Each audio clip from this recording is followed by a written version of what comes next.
మానవ మనుగడకు ప్రకృతి సమతుల్యత, వన్యప్రాణుల సంరక్షణ అత్యంత ముఖ్యమని, దీనిని దృష్టిలో పెట్టుకుని అటవీ శాఖ ఆధ్వర్యంలో హనుమాన్ ప్రాజెక్ట్ ముందుకు తీసుకొచ్చాము అని ఉప ముఖ్యమంత్రి, అటవీ శాఖ, పర్యావరణ శాఖల మంత్రి పవన్ కళ్యాణ్ పేర్కొన్నారు.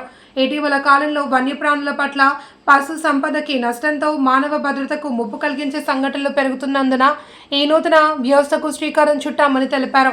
తర్వాత హ్యూమన్ యానిమల్ ఈ సంఘర్షణలో జరిగిన నష్టానికి ఎప్పటికప్పుడు పరిహారం కూడా చెల్లించేస్తూ ఉన్నాం.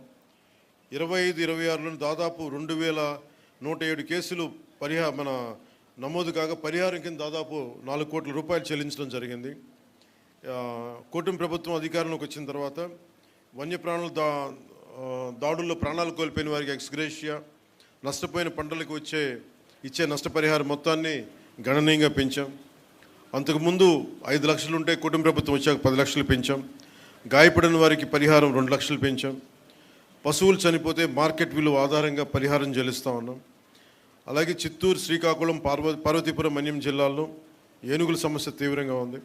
ఈ సమస్య పరిష్కారానికి కర్ణాటక ప్రభుత్వం సహకారంతో 4 కుంకి ఏనుగులను తీసుకొచ్చి ఇప్పటి వరకు 8 ఆపరేషన్స్ని విజయవంతంగా పూర్తి చేసి ఏనుగుల నుంచి ప్రజలకి, పంటలకి రక్షణ కల్పించాం.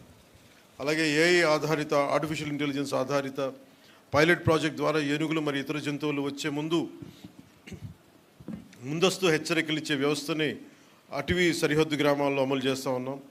Advanced weather and alert reporting system మరియు కమాండ్ కంట్రోల్ సెంటర్ ద్వారా బల్క్ మెసేజింగ్ సిస్టమ్ అభివృద్ధి చేస్తూ ఉన్నాం. ఈ హనుమాన్ లక్ష్యం వైల్డ్ లైఫ్ ఇంటరాక్షన్ని కాన్ఫ్లిక్ట్గా కాకుండా రెస్పాన్సిబుల్, బాధ్యతగా ఒక కోలివింగ్గా మార్చడం. అంటే మనం భూమి అనేది ఒక మనిషికే కాదు, జంతువులకు కూడా వాటి పట్ల కూడా మనకు బాధ్యత ఉంది. వసుదైక కుటుంబకం అనే సిద్ధాంతాన్ని నమ్మేవాళ్ళం మన దేశం.